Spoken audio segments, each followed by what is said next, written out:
Hello દોસ્તો, જય જોહાર, જય આદિવાસી, જય માતાજી, હર હર મહાદેવ. કેમ છો બધા? મસ્ત ને મજામાં હશો. સ્વાગત છે તમારું બધાનું ફરી એકવાર આપણા નવા બ્લોગ વિડીયોની અંદર. તો મિત્રો, વાગી ગયા છે સવારના 10:30 ને અત્યારે અમે લોકો જવા માટે નીકળ્યા છે શિવરાજપુર બાજુ. શિવરાજપુર શું છે એ તમારે જોવા માટે બ્લોગમાં કન્ટિન્યુ રહેવું પડશે, કારણ કે એક સરસ મજાની શોપનું ઓપનિંગ કરવા જવાનું છે. શેની શોપ છે એ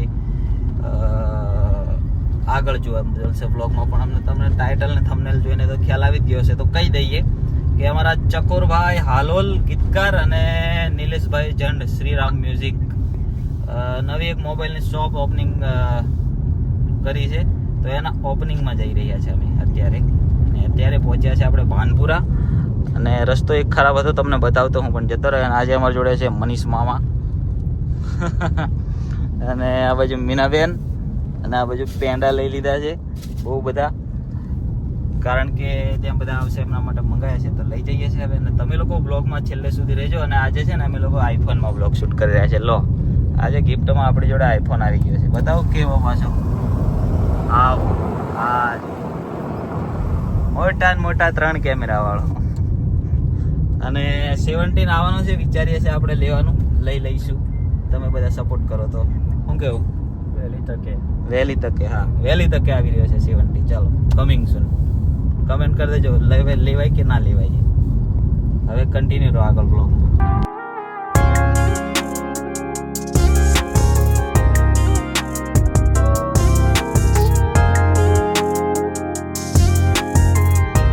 દોસ્તો, વડા તલાવ ચોકડી પર ભાઈ આ છે પાવાગઢનું ટ્રાફિક, કારણ કે અહીંયા નવરાત્રી માટે પબ્લિક આવે છે. બધું જુઓ છે, બધે સુધી ટ્રાફિક છે. ગાડીઓની લાઈનો લાગેલી છે. પેલી બાજુ દેખાય છે માતાજીનું દર્શન કરી લો. ચાલો જુઓ કેવી લાઈન લાગે ગાડીની. મિત્રો, આ લોકો આવ્યા છે પ્રેસની ગાડી લઈને. જુઓ, વડોદરાથી ફ્રેશ ગાડી. અને આ છે શિવરાજપુરનો ડેપો સ્ટેશન. આ રહ્યા જો અંદર ચકોરભાઈ બધા બેહીને આવ્યા છે. હા, ભાવે નહીં આપતા ને આપણે, અમારી ઇજ્જત નહીં કી ગાય છે એ લોકોને. આવે છે પાછળ બે ભાઈ આવ્યા છે. જો, congratulation. Thank you so much. આવી બીજી 10 દુકાન ઓપન કરો. અને પેંડાનો ઓર્ડર મને જ આલજો. પેંડાનો ઓર્ડર મને જ આલજો, બરાબર? જો આ લોકો આવી ગયા છે. રામ રામ, આવો. રામ રામ. ચકોરભાઈ કોંગ્રેચ્યુલેશન કીધું.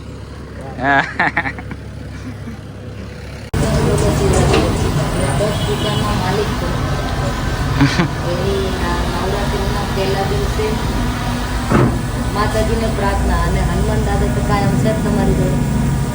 બોલો દ્વારિકાધીશનો જય. કમરની બુદ્ધિ ચલાવે. હું મારો હાથ એવો છે.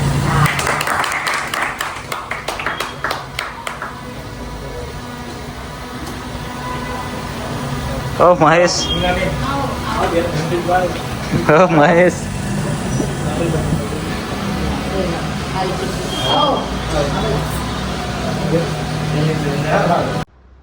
હાય ગાઈસ, ગુડ મોર્નિંગ. સવાર પડી ગઈ છે બીજા દિવસની. અને ભાઈ રાત્રે અમે લોકો આવી ગયા હતા વડોદરા, કારણ કે ભાઈ અમારે થોડુંક કામ હતું. આજે એક પાર્ટીને મળવાનું હતું પ્રોગ્રામ માટે, પણ ભાઈ કેન્સલ થઈ ગયું સવારમાં, એટલે જાગી ગયા છે. મસ્ત ફ્રેશ થઈ ગયા છે. ને હવે બ્લોગનું કરશું એડિટિંગ, કારણ કે ભાઈ બ્લોગ કાલે બનાવ્યો હતો થોડી મહેનત કરીને, થોડો ઓછો બન્યો હતો, કારણ કે પછી અમે લોકો થોડા બીજા કામમાં બિઝી થઈ ગયા હતા. અને રાત્રે આવી ગયા હતા વડોદરા. અને ભાઈ અત્યારે અહીંયા જુઓ કપડાં કેવા સૂકી રહ્યા છે. જુઓ અહીંયા, હા, કારણ કે વરસાદ ફૂલ હતો ભાઈ આ બાજુ. ખબર નહીં હવે કેટલો પડ્યો હોય, એટલે બધા અંદર નાખ્યા છે કપડાં. અને ચકોરભાઈને નિલેશભાઈને કોંગ્રેચ્યુલેશન કે ભાઈ મોબાઈલની દુકાન ખોલી, એવી ને એવી બીજી દુકાનો ખોલો, ભૂખા કાઢી નાખો એવી. અને બ્લોગને કરીએ છીએ અહીંયા એન્ડ, કારણ કે ભાઈ નવરાત્રિ હવે ચાલુ થઈ ગઈ છે. આજે છે પ્રોગ્રામ કોઠંબા. લગભગ આ બ્લોગ હું હમણાં એડિટ કરીને અપલોડ કરી દઈશ આજે. એટલે કોઠંબા પ્રોગ્રામ છે, તો બધા બ્લોગ જુઓ તો કદાચ આવજો. એ બાજુથી લુણાવાડા, મહીસાગર, જ્યાંથી બ્લોગ જોતા હોય ત્યાંથી. અને ફૂલ મોજ કરશું. નવરાત્રિની બધાને હાર્દિક હાર્દિક શુભકામનાઓ. શાંતિથી ગરબા રમો, મોજ કરો, મજા કરો. અને આવા નવા બ્લોગ હમણાં નવરાત્રિમાં રોજ આવતા રહેશે. તો બ્લોગ જોજો અને સરસ સરસ મજાની કમેન્ટ કરજો. હવે મળીએ એક નવા વિડીયોમાં. ત્યાં સુધી બધાને ટાટા બાય બાય. અને આ બ્લોગ હું એન્ડ કરીને ફરી પાછો ચાલુ કરીશ, કારણ કે કંઈ વાળ જુઓ મારા, આ જુઓ અહીંયા આડે છે વાળ, એટલે જવાનું છે થોડું હેર કટિંગ કરાવવા માટે. જોઈએ હવે એકવાર કેવું સેટિંગ થાય છે, પછી નવો બ્લોગ ચાલુ કરી એમાં બતાવીશું બધું, બરાબર? તો ચાલો કન્ટિન્યુ રહો બ્લોગમાં. અને ચેનલ પર નવા હોય તો સબસ્ક્રાઈબ કરી લેજો ચેનલને, અને વિડીયોને લાઇક કરી દેજો, સરસ મજાની કમેન્ટ કરી દેજો, બરાબર? વિડીયો જોવાનું ગમતું હોય તો, અને ક્યાંથી વિડીયો જોવો છો એ પણ કમેન્ટમાં જણાવજો, એટલે આપણને ખબર પડે કે ભાઈ આપણા વિડીયો ક્યાં સુધી પહોંચે છે, બરાબર? તો ચાલો બધાને ટાટા બાય બાય, અને મળીએ એક નવો વ્લોગમાં. સુધી બધાને ધ્યાન રાખજો. Okay, bye bye.